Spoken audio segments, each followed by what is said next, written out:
Hello and welcome to the Booktopia podcast, where today we will be talking all about Shadow and Bone, the new TV adaptation of Leigh Bardugo's hugely popular young adult fantasy series known as the Grishaverse.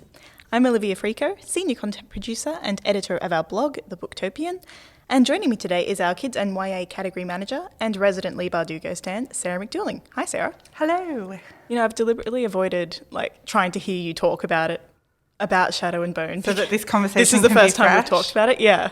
And every time, I could hear you and Joel talking about The Office, and I'm like, no, I'm not listening. So, And Joel is also here. yeah, speaking of Joel, hi Joel. Joel is our non-fiction category manager and I believe a total Grishaverse newbie. Is that right? Yeah, resident Grishaverse, no nothing. Except I have watched the show. Did you finish it last night? I did, yes. Okay, so you've Very, watched very all of happily. the And show. I wanted to keep watching, basically. Yeah, Ooh, right. nice. Okay, so you've watched all of the show but read none of the books. I've watched all None of of the the show and read all of the books save Rule of Rules, the last one. And I've watched all of the show and read all of the books. Right, okay. Thank you for joining me, guys. This is going to be a really fun podcast. So for everyone Yeah. listening at home, we'll be discussing our thoughts on the show, talking about what we loved, what we didn't love so much, things like casting choices, performances, world building, and of course, the immeasurable impact of Milo the Goat, Oh, Milo. who wormed his way into our hearts, and Jesper's. Wow. Is Milo the Goat in the books? No. No, but I've seen a lot of memes that are, because a character from Six of Crows, Wylan, has not entered the show yet. And a lot of people are sort of saying that Milo was his stand-in in season one. You know, I always thought it was pronounced Willen. And so Maybe in my it head, is. it's like, because it's like It could Dylan. be Willen. I don't know. I've always said Like Wylan. Dylan. Willen. Oh. Willen. I see how it's spelled. So are we spoiling or not spoiling? Oh yeah, I was just about to get onto that. So while we're not doing an episode by episode breakdown, we will be discussing the 8 episodes in their entirety. And the books. And the books. So while this will not be a spoiler-free podcast, we'll try to avoid spoilers for the general book series as much as we can. I don't hugely think we can beyond. talk about it properly without spoiling the books. I'm sad for Joel. Just surprising no one, I am pro-spoiler. Yeah. I think we can avoid, and we should try to avoid, spoilers for stuff that hasn't happened in the show yet, right? Okay. And then the books, so that, because I want to read the books. Yeah. So you can't spoil the stuff that hasn't yet happened in the show. Yeah. But for stuff that happens in the book in the series, I think we can spoil, right? Yeah, So that was the plan. basically, if you I'll don't try want really spoilers for the hard show- to stick to that, but I make no yeah. promises because a lot of the interesting discussion here is which parts of included and didn't include, Yeah. which might involve Interesting. some talking about what is in those books. But anyway, We'll avoid major Yeah. character let's deaths, have basically. what if we, what if we have a warning bell? What if you say Darkling if we get too close to something that seems like a spoiler for the books? Darkling. Just yell out Darkling. Sure. Yeah, okay, cool. Yeah, well, realistically, I don't care personally about spoilers that much. So it's not going to bother me. It's just, for people listening, Yeah. do what you got to do. If you're really spoiler averse, probably Tread be careful. carefully if you don't want spoilers for the books. This is basically for everyone who is a massive Grishaverse fan, and Yeah. it's safe to assume that a lot of them have read the books. Though I know people that watched the show and loved it and hadn't read the original trilogy and just loved Six of Crows. Oh, what was Oh, their interesting. take on it? And they really liked it, yeah. Yeah. And I don't want to get into Can you guys explain how they intertwine? Of course. So the show is different to the books in the sense that there's more than one series of books that are being intertwined to make the show. Is that right? Yeah. Well, Six of Crows, I believe, is set 2 years after the last book in the original trilogy. And the events of that book are kind of triggered from things that happen in the original trilogy. Yeah, the events of the original trilogy are quite large world events. So there's reference to them in broadly in Six of Crows as big things that happened internationally. So while you don't need to have read the original trilogy, it does help. It helps with world building as well, to understand Grisha and what they are. Yeah. Because one of the characters in Six of Crows is a heartrender.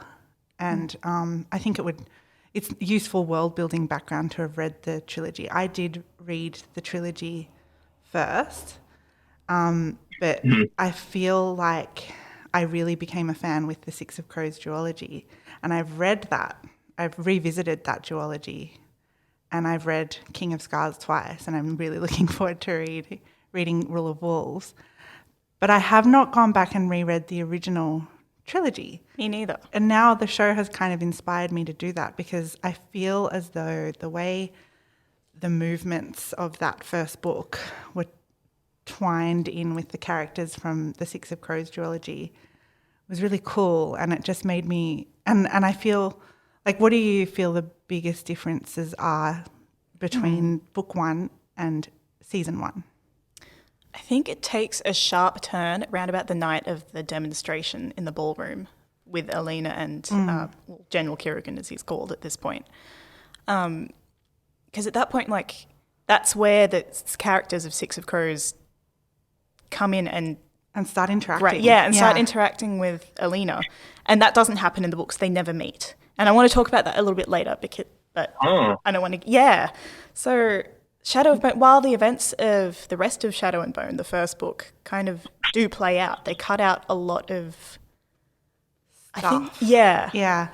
There's a lot of, I feel not as badly though, though. No, I think it really works well for it, because my memories of that first book were that there was a lot of angst from Alina about not wanting to be a Grisha, and a lot of worry about what Mal was going to think of her being a Grisha, and a lot of jealousy from Mal, and a lot of just a lot of angst between those two that was kind of distilled in the show into this epic romance that cut out a lot of the, I don't know. Do you know what I mean? Yeah, I do. And that was my least favourite part of the book, is that scene where Mal sees her for the first time and she's all dolled up in her kefta and she looks beautiful, and he's like, who are you? He has and this, I hate that. That's one of my least favourite reactions. Yeah, I agree. They didn't do that. Show Mal feels like a really different character to me than book Mal. And I really like show Mal. I tell you what I think is missing from what you guys have just said is he's not jealous. No.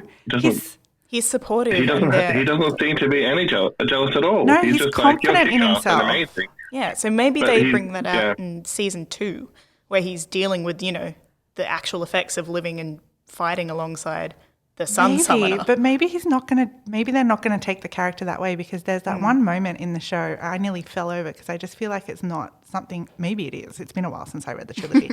But I feel like that line where they finally are reunited, Alina and Mal, and she makes reference to some poor decision making that she had vis-a-vis the Darkling during her time at the Little Palace.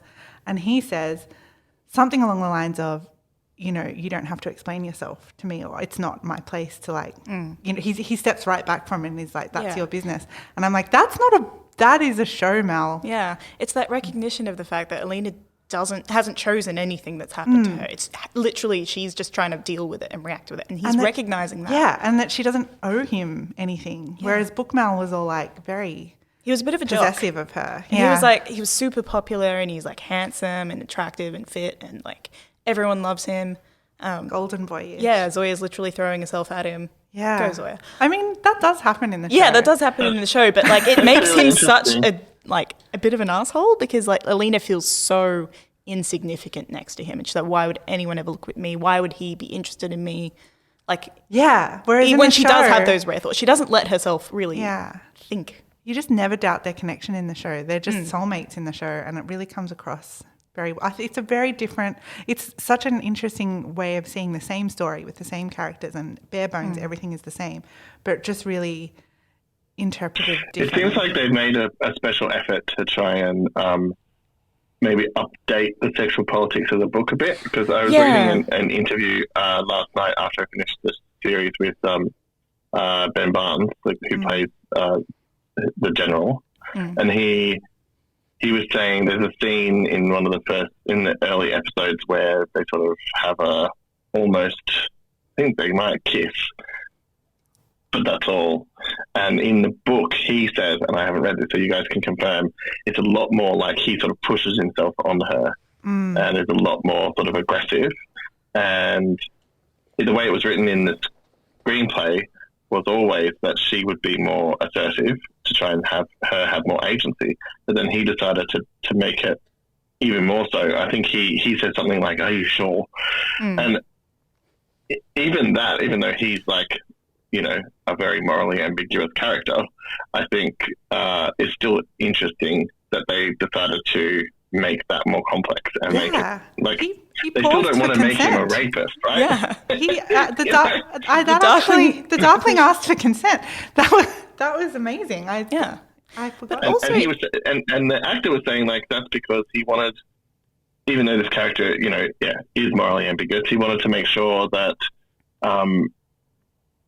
you know, that you don't just hate him for that reason, or that, and also that it changes the way that you perceive her character if she's just led to this position. And he said, even as it is, it's obviously not okay because he's got so much more power over her, and there's still so much more going on. But like the fact that they thought about it, huge age difference. Let's talk a little bit about... Always a trope in YA fantasy. I get it, though. It's like, it's young girls reaching for that experience and that, like, mystique and that darkness, and it would not ever happen in real life. Who do you know that's 400 years old? So, like, I feel like a bit of the moral hand-wringing over the age difference of characters, like, have that humongous age difference. I'm like, I mean, yeah, but also there's more to it than just, he's older than me and he's hot. Like, I think there's a deeper psychological draw there that no one's really explored, but I find interesting. Yeah, but even without the fact that this character is hundreds of years old, I feel like seeing on screen a like 40-year-old man and a mid-20s girl who, you know, admittedly he's looking really good for his age and she looks quite young for her age. Like, it was different than reading it because... Where did you fall, Liv, when you read the books? Were you into the Darkling and Alina, or were you only because I didn't like Mal in the books, and he was kind of like the only other option. And yes, the whole sexy villain trope is like very up my street. But like totally works for me. Yeah, it's sexy, and like as he's haunting her throughout the second book, it's like, oh yeah, you. He's very compelling in the books. It's really hard. He's a scene stealer. Yeah, and but Mal is like a little bit, you just kind of want him to go away. Yeah. But I don't think I ever wanted Alina and the Darkling to end up together. No. And I know it's a hugely popular ship, but I think the show actually destroyed it for me altogether. Yes, completely. And I don't know if it's because, what's her name? Jessie Maylee and Ben Barnes lacked chemistry. They had so much chemistry in like all the shorts that we saw, but I found the scenes with them a little bit boring. I feel like the reason they lack chemistry is because they did such a good job of establishing her with Mal before she ever meets the Darkling that nothing can, like all of those montages of them running through fields as kids and holding hands and like epic scenes of them together. You can't undo that. Yeah, they spend a lot of time on it. Like I was really, I had a whole journey with their relationship at the beginning where obviously they were best mates. But there was a part of me that was like, oh, are they just best friends at the beginning? And then you get to have the little, I mean, obviously knowing what the tropes of these things are, I knew there must be more. But at the same time, I let myself believe, oh, maybe they're actually just friends. But then there was that scene. Not knowing anything about the story. Yeah. But then there's like a obvious twist on there, and that's fun. But then I was totally on. I do think they had chemistry, the general and Alina, and he was. But I think that trope is a trope for a reason. It's because it's always appealing, right? But this was kind of like appealing about choosing the dark. Yeah, this was like an epic battle of the tropes because you have the like sexy villain trope coming up against the friends to lovers trope, and like I think in the show the sexy villain trope kind of doesn't compete with the friends to lovers trope. In the book, maybe the sexy villain trope dominated a bit. Yeah, and it's interesting to watch the fan reaction to Leigh Bardugo kind of pulling away from that, because I think it's very like she's entitled to feel about a character that she's created. Like, she has every right to feel the way that she does. And she's deeply involved in the show, right? Yeah, so I she's would quite say deeply involved. She's maybe driving a lot of this. Yeah, and I've seen a lot of pushback against her for like not giving the ship its proper due. And I'm like, which ship? She's the creator, and also she's entitled to feel about a character who has done awful things. Like, no one's saying he hasn't. She's always maintained that the and Darkling is a bad guy. And I've never doubted that. And while I had the same feeling as you, Liv, I enjoyed the dynamic between her and the Darkling, and he was more compelling and interesting to me than Mal. But I never wanted her to end up with him. I sort of always could sense in the bones of the story that Mal would be endgame. Yeah. But he was just, every time the Darkling was in a scene, it was all you wanted to do was pay attention to him, and Mal couldn't compete. And that's kind of part of the show. Sorry, Joel. Sorry, go on. Oh, I was just going to say. The show has an interesting. Sorry, I think I'm on delay, so I can't. You go. It's okay. I'll wait. Oh, I was just going to say that it is kind of part of that whole dynamic that Alina and the Darkling have, is that they're the only ones, kind of, with their power. Well, if you don't, the Darkling doesn't count Bagra, but he is alone in his power. She is alone in hers, and he is so drawn to her because of that singularity, I think. And he's been waiting for the Sun Summoner for so long. So long. That is a good point. That he likes to affect this thing about how he's the only one, but what a mummy's boy. Yeah, it's really true. He's like, I'm all alone, except for my mum. Except for my mummy. All the way, every time. Can I just say, I disliked the extra backstory they gave him. Like the woman, the healer that he was in love with was killed. Was that in the books? I liked it. Look, I don't like it because it was like they fridged a female character to give him a tragic They did fridge a female which character. I didn't like. I hate when that happens. Yeah, they definitely did that. And I thought, it's been so long since I've seen that. Storyline, but I didn't know whether it was in the book or not, so I can't remember. I can't remember. I don't think purely it is. because of how long it's been since I read the trilogy, and everything got when I read Six of Crows, that overshadowed the original trilogy for me. And so when I think Grishaverse, I think Six of Crows. Yeah, me too. And those characters, that cast of characters was just so brilliantly done. And I loved seeing them on screen. Yeah, shall we talk about it? Weren't they so perfect? They were great. And I will say that I think they did a really good job of integrating Jesper, Inej and Kaz's storyline with the events of Shadow and Bone. Having them as a heist, go on a heist to try and kidnap Alina was so crazy that it worked. How relieved were you? I would never have guessed that they were different stories.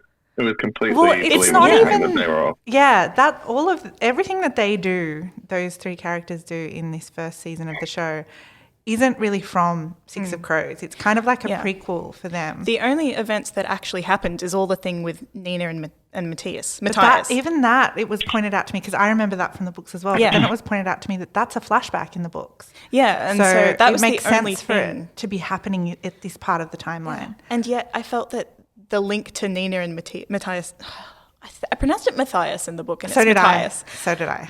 The link, I felt that the link with, Matthias.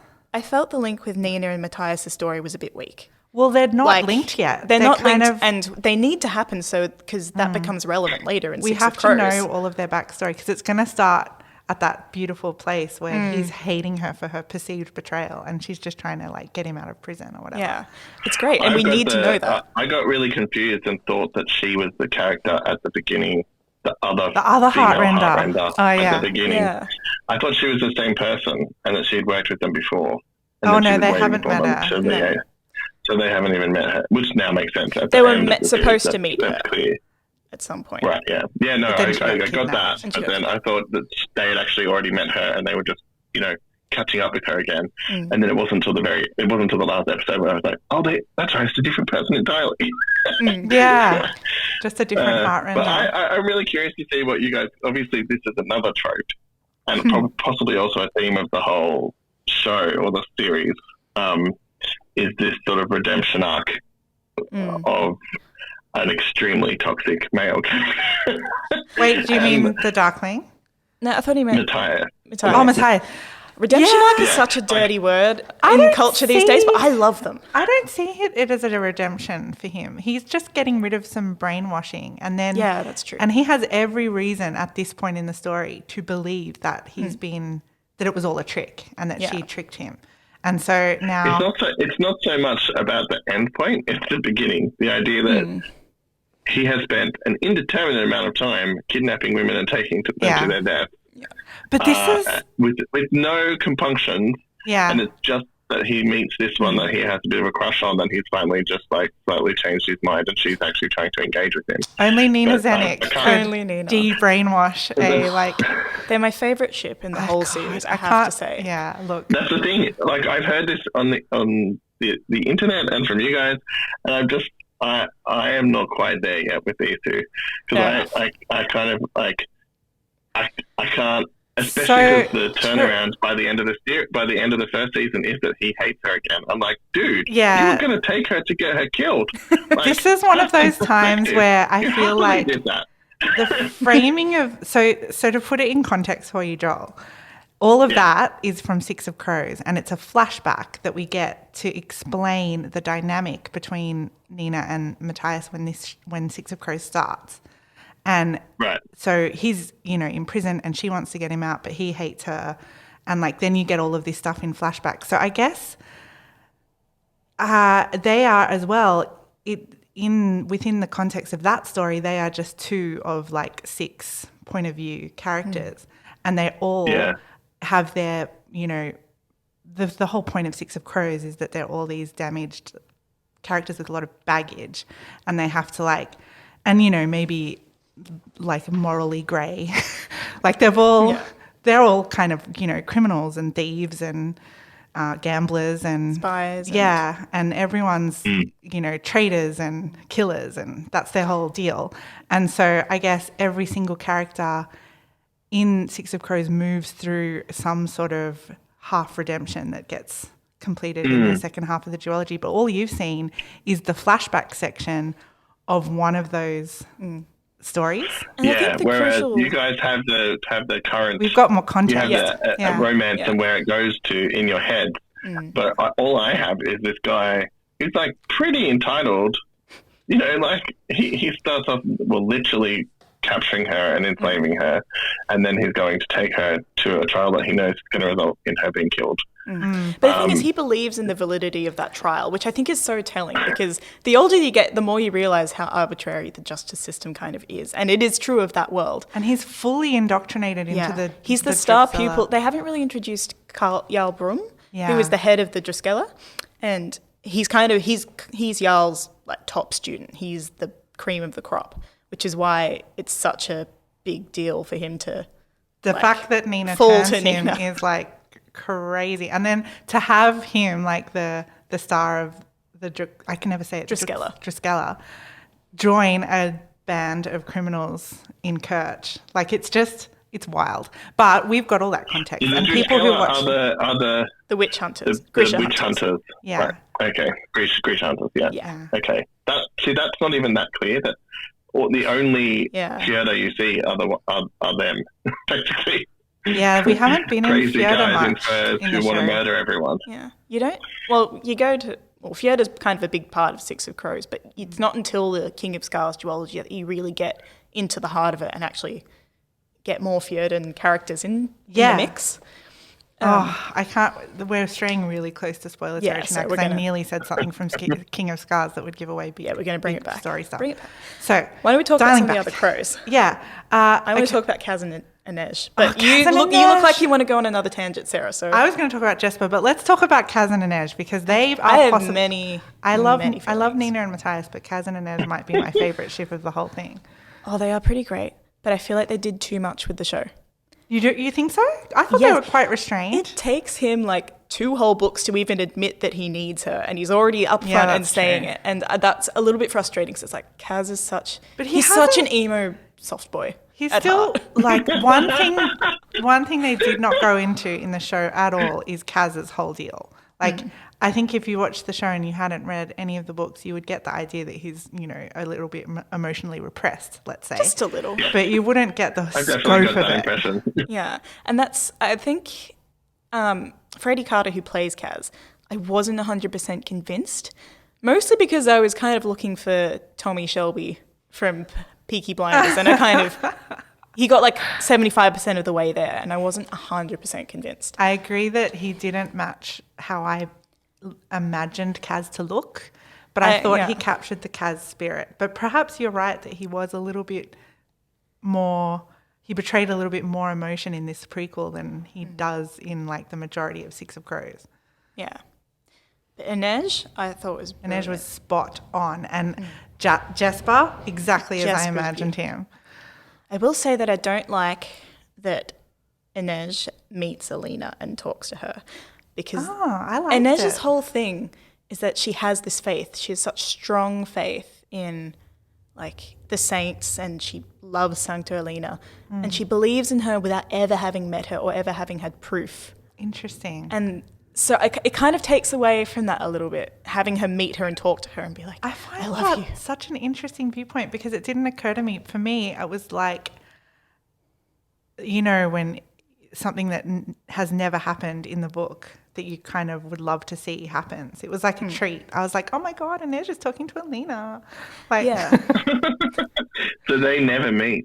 No. Well, I haven't read Rule of Wolves, but you have. So I'm assuming that means they do never ever meet. No, I can't say anything because I don't want to spoil it. Look, I don't know. That's just my thing, and that's why. But I love that the show's brought them all I take together. your point. I think there's always a tension in an adaptation like this, where when you're in a book, you can drag things out so much more because you've got other point of view characters, you've got other arcs, you've got other stresses. But if you have a character that just doesn't have any growth in the whole series of a TV show, a whole season of a TV show, then you just feel like they're just a bit character. Like they become a character that's just complete part of the scenery. So I think if you want to show the viewers that the character is going to be important to the story, then you have to have something happen with them, you know? Yeah. And I feel like that was her mini arc of this season, is her sort of coming to terms with her religion or faith or whatever, That's true. and Kaz sort of understanding it. That's all I got from them, really. And a little bit of like, there's a highly repressed interest that Kaz has in her, obviously. And because you wouldn't know this, I guess, because it's not really emphasized in the show, but he has a touch aversion. He can't like touch people. Yeah, that's why he always gloves. wears gloves. And so he's just he's a powder keg of repression. And she is Can't touch a virgin. Aversion. a touch aversion. Aversion, the word, the single word, aversion. Yeah, but also, I mean, who knows? You can't ever touch a virgin. I was like, whoa. Okay, I should have phrased like it. Being cursed. That's not good in relation to an Inej. aversion to touch, and yeah, Inej is definitely not virginal. I think, that's what I think there was enough there with kind of touching on her past in sex slavery. Oh, I love Inej so much. Yeah. And I feel like it's such a... I really liked her in this, I must say. She was awesome.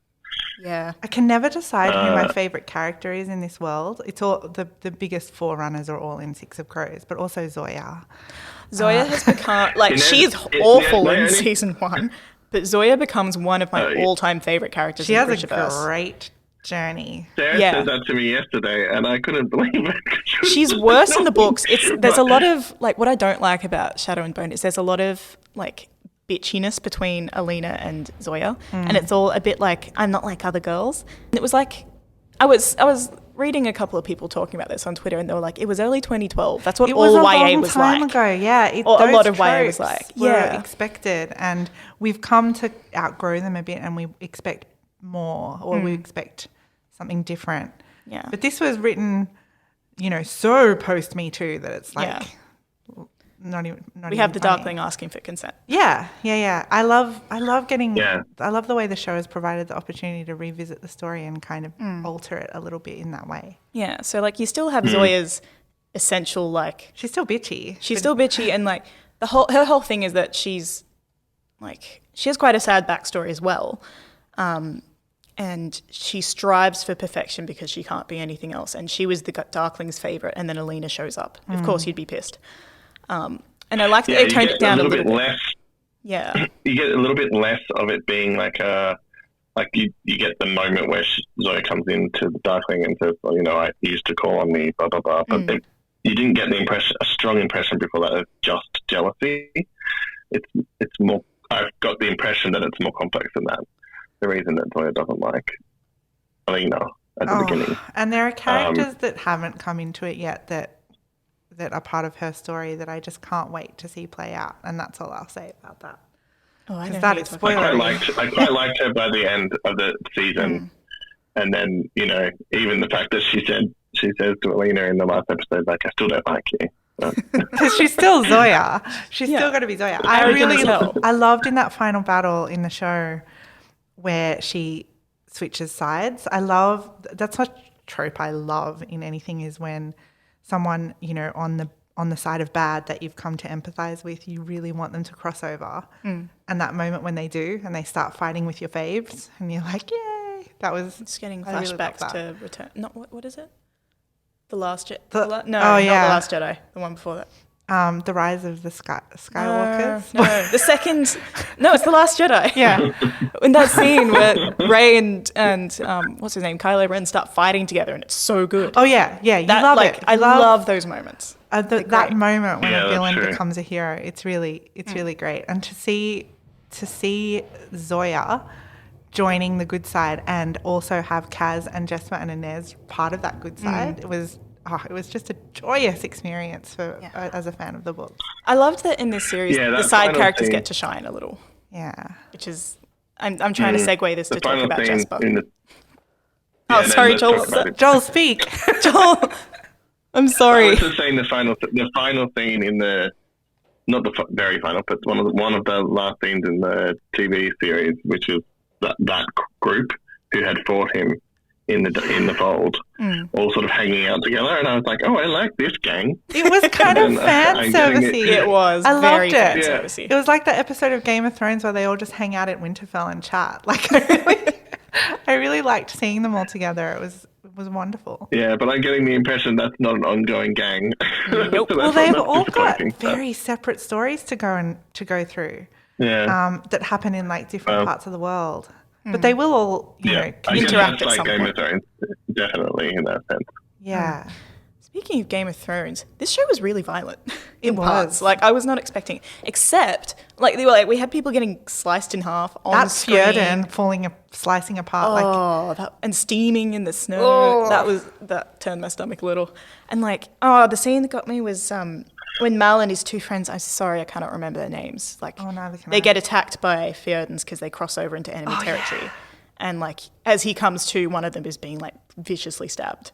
It was very, very brutal. And how wild was it to see the cut brutal, but in real bloodless, life? I thought. Yeah? Oh. Yeah, actually, I guess in comparison. Realistically, if you slice someone completely in half, there would be so much blood and gore. Yeah, they always just fall apart really neatly when it happens.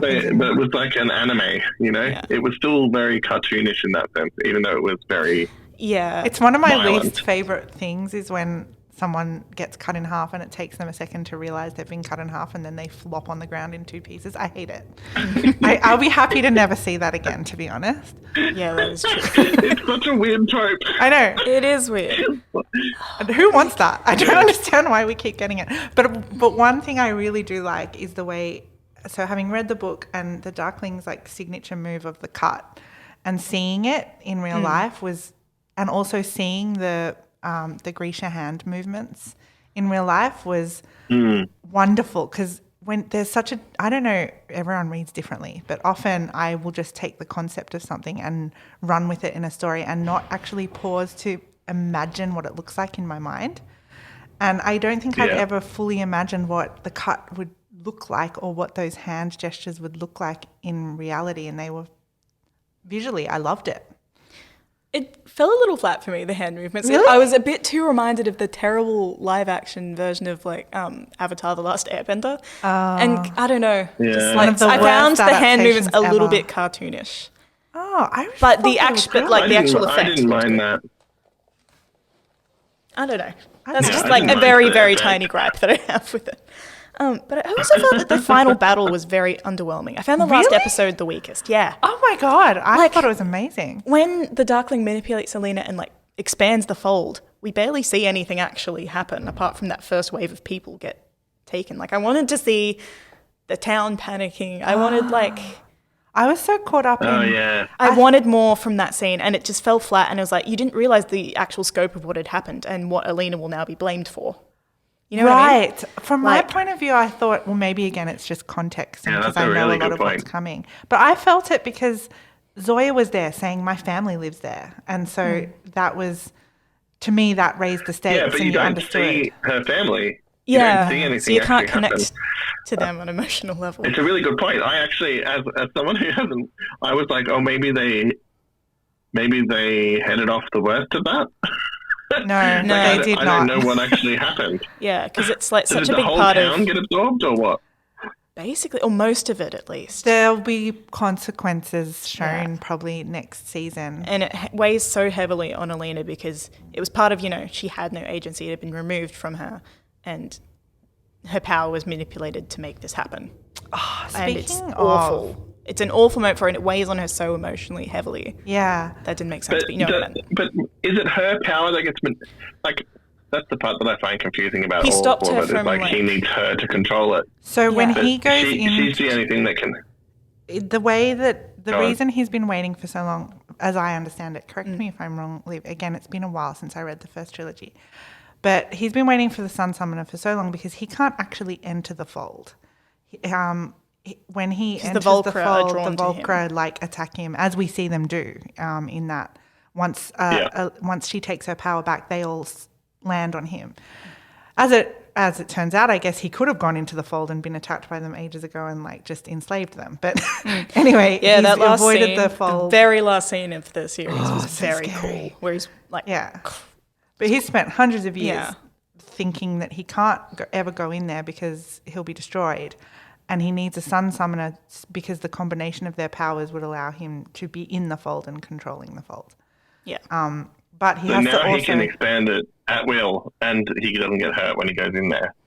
But Well, he couldn't shrink it again. he doesn't guess. have her power anymore. So we see him emerge, and I guess he's got control of Yeah. the ability to create. And he wants to expand the fold. He wants to use it as a weapon. Yeah, but now that he no longer has her powers, he needs her again. Yeah. To have the full control that he wants. And he also, I don't know, then we're straying into spoiler territory again. But let's talk about the amplifiers and the horns of the stag and how gross they looked. Oh, I didn't when they realize they were going to do that. It was so disturbing. That doesn't happen in the book, does it? Look, Or is it? it's not one of clear? those things that I didn't envision. So Yeah. I didn't see it. It was going very like that, effective. and it was so off-putting and very It well was done. so gross. Yeah. It was almost enough to turn me off it. Oh. In fact, Anna, my partner, said while we were watching it, she goes, well, this might be the only thing that would stop me from reading the books. Don't tell her not to worry because I It don't was so remember gross. Pretty this. sure it's just a collar that gets Yeah, attached. it doesn't. I don't remember it. If it's described like that in the book, I must have suppressed that memory because that is some horrendously like grotesque. Body horror. Yeah, but also it really, really was. is powerful in getting across the horrible thing that's happened to her. I don't know Yeah. if I would have felt it to the same extent because it's such a violation and such a betrayal and such a horrible, disgusting thing that's happened. And you really, that is visually represented very well You with that definitely disgusting felt it. thing. Yeah. And also compounded by the... And then you feel the frustration of that her- moment her where she taking chooses to control of save it. Mal instead of killing the stag. I was watching it with my boyfriend and he's like, she's a fucking idiot. And I was like, yes, but she's a teenage girl in love. And yet- But also, yes, she's an idiot. Because I love this version of Mal in the show, like perhaps a million times more than the book version of Mal. I was like, you must save him. Like I didn't even have Yeah, a that's moment where I feel was like he had so many near-death experiences. Poor Mal, he was always getting stabbed and then healed and stabbed he's and so healed. weirdly indestructible. I wonder why. Yeah, I know, right?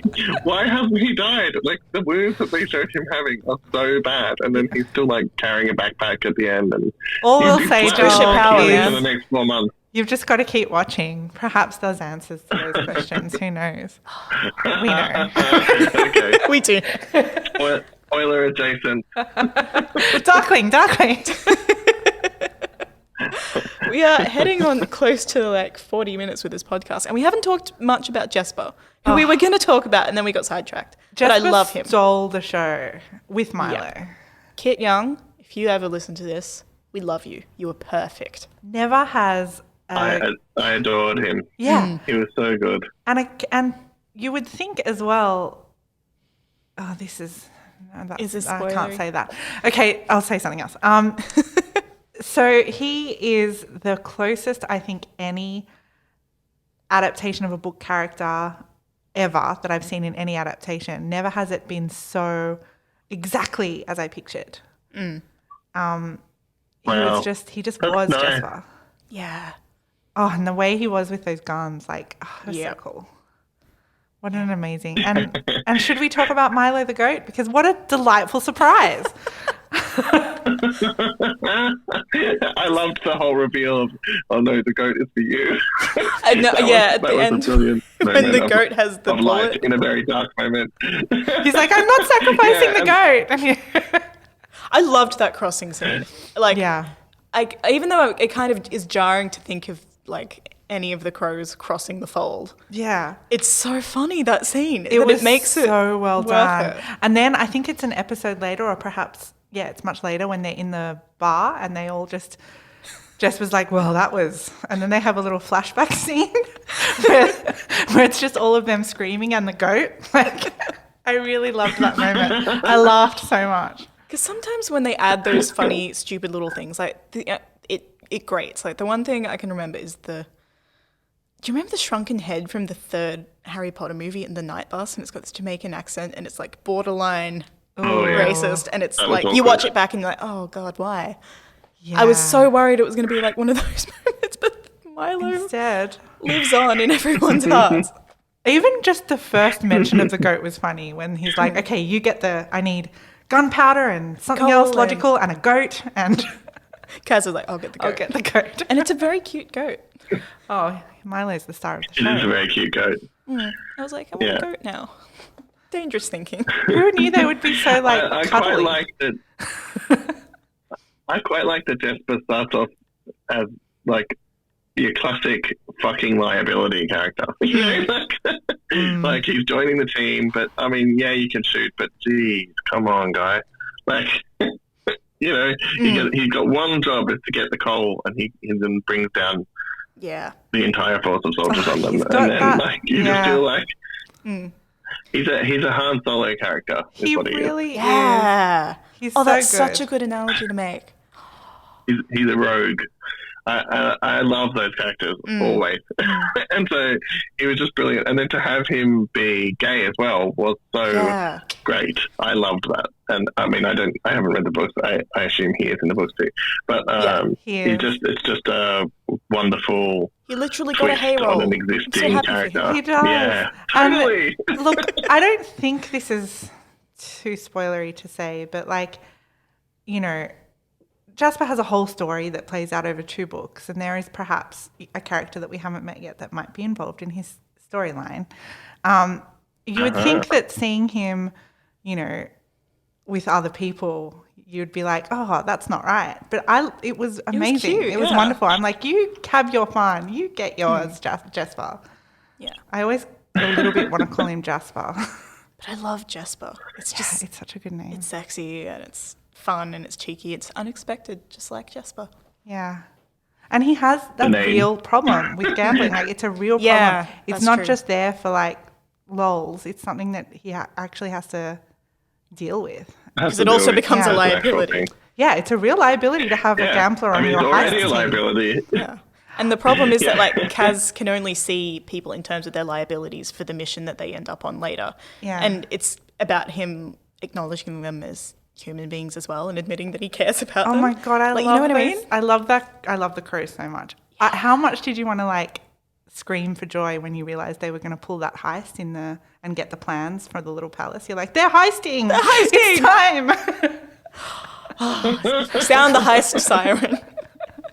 It was so good. And I was so shocked to see Kaz in costume. It felt like when he showed up as that artist, I'm like, what are you wearing? And then he pulled it off. I know.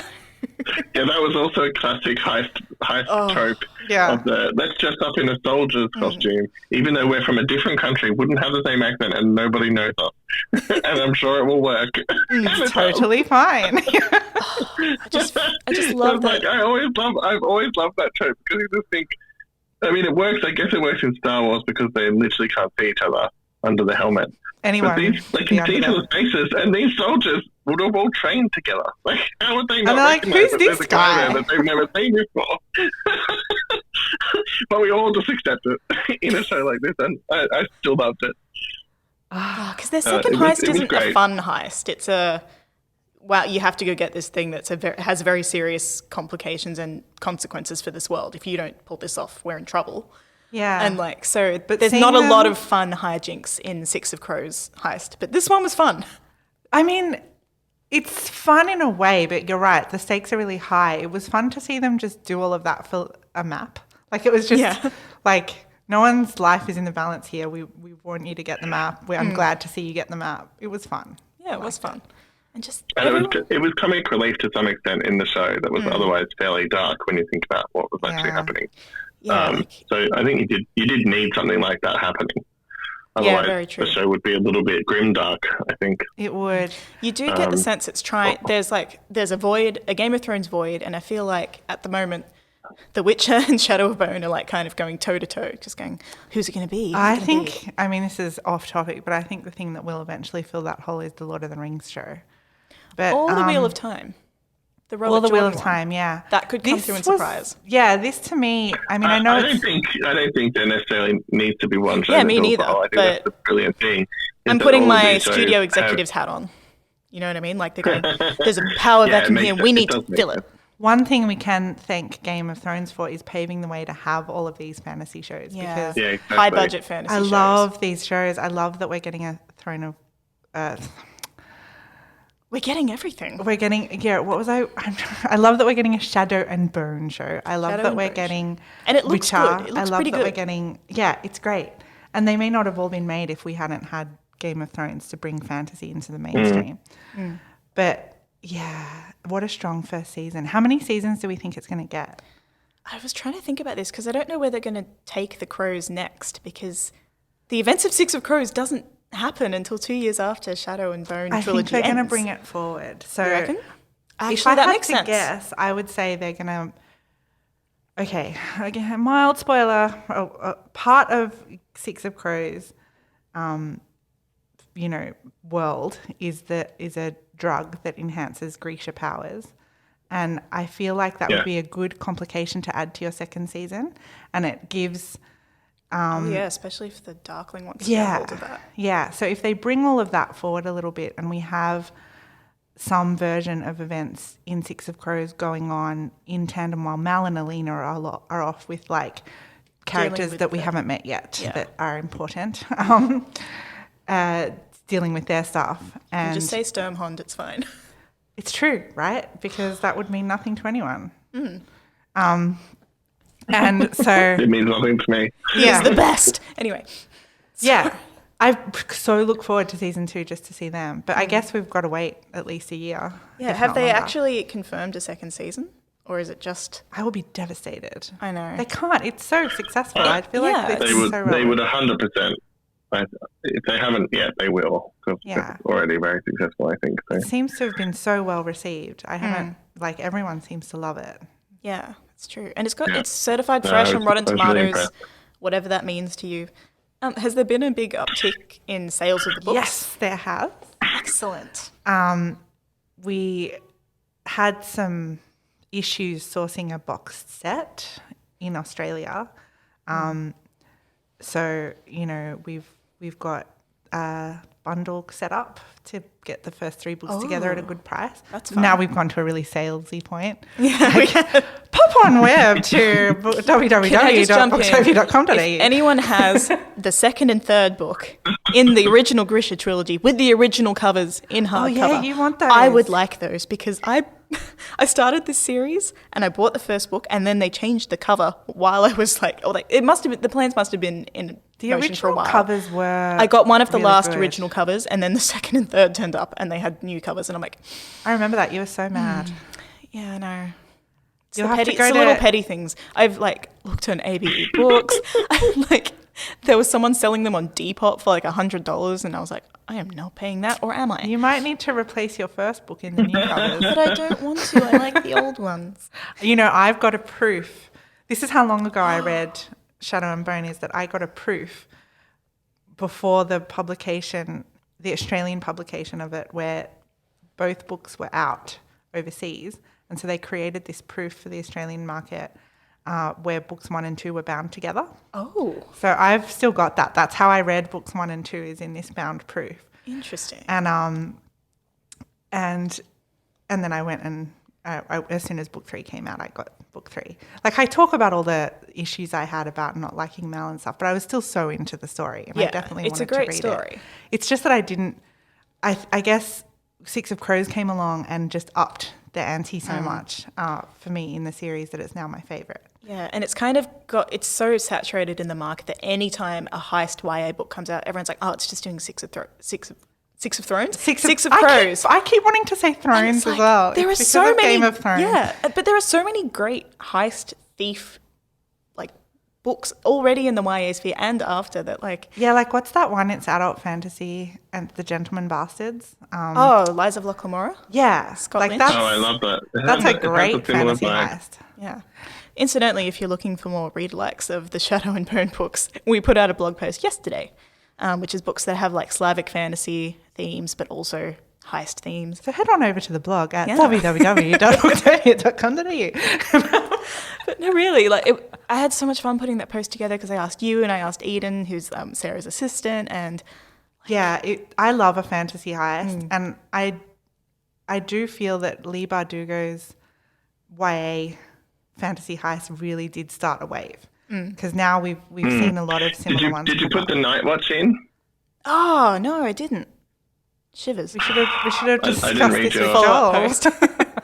I'm sorry. Those books are so good. And they're also Russian fantasy, but they're actually written by Russian. God damn. By Russian. Oh no. They're great. We'll just have to make a but revision. to Very, the very post. different. Great. No. Yeah. There's so much. It does feel like a very rich world, I must say. So I thoroughly enjoyed it. I'm looking forward to reading them because I can't wait a whole year to find out what happens. No, you have to read. I so want to discuss the Six of Thrones duology with you, but I'm really looking forward to reading Rule of Wolves. I intentionally saved it until after the show because I knew that I would have. That one's been quite contentious. People Really? either love it or really hate, because I'm not going to say who, but Leigh brings back a character and people feel like she only brought him back for fan service. Oh, I know. But it's interesting. And I feel I think I know who. I know it's who one it of those is, series yeah. where the fans have kind of claimed the series and the author's kind of beholden to the fans a little. But I feel and she's like doing her she's own thing, which I so still respect. good at just doing her own thing. Yeah, she never gives you she never just gives you what you want, because No. that's too easy and it's boring in a way. You know what I mean? Yeah, if she would give people what they want, certain characters we lose across the way would not get lost. But anyway, that's sad. Moving on, we'll finish up. It's up to you Yeah, to I say think we whether should we'll finish up up. because this is nearly an hour and I'm just thinking of poor Nick who has to edit this. But I do want to just have a little call out to one of my favourite scenes, which was brand new material, not present in the books, that I can't be present in the books, and maybe there's a version of it, which was that moment where Jesper is just hanging out at the carriage, waiting for everyone to convene, and along comes Alina and deposits herself in their carriage. That's just such a good moment. And then Inej and Kaz come back and they're we've lost her, failed." we've fucked up, Inej, let her go. And she's like, just get in the carriage. And he's like, ask me where she is. And they're just like, refusing I loved to. that scene. That was It was wonderful. brilliant. Go on, ask me. Bravo, everyone involved. Bravo. Yeah. Oh, man. It was brilliant. Loved it. Really do Thanks need so to much for wrap having this. me onto the podcast because I got to chat with you guys about it and hear some of the stuff about the book that I can look forward to. Yeah, It's thanks really for fun. that. Fun. You've got such a good experience ahead of you. I'm very jealous. I'm going to Yeah, and I probably have- reread everything. Yeah. Yeah, and the real treasure will be, the friends I make along the way. They might slit your throat, but they're good friends. which they brilliantly use that line in the last episode, which I thought was wonderful. I love how that line's become a meme. Anyway, that is probably all we have time for today. If you're interested in watching Shadow and Bone and for some reason haven't watched the show, sat and listened to us talk for an hour. Interesting choice. Interesting choice. We don't judge you for it, but go ahead and watch the show on Netflix Australia. It's out now. Thank you so much to Sarah and Joel for joining me today. Thanks for having me. You guys on. are awesome. Thanks so much. For anyone listening at home, you can find all of the Grishaverse books by Leigh Bardugo on the Booktopia website. I believe we have an awesome bundle, awesome Books 1 to 3 books at a 1 special to 3. price. There we go. If I go off script, it's really bad. As always, we'll link to them in the podcast description box. The Booktopia podcast is produced by Nick Wasiliev, and you can find more episodes of this show as well as other fun podcasts on our SoundCloud and Apple Podcast channels. You can also find more fun bookish content on our blog, The Booktopian, including a guide to all of the books in the Grishaverse series, as well as our recommendations for what to read next. Thank you so much for listening.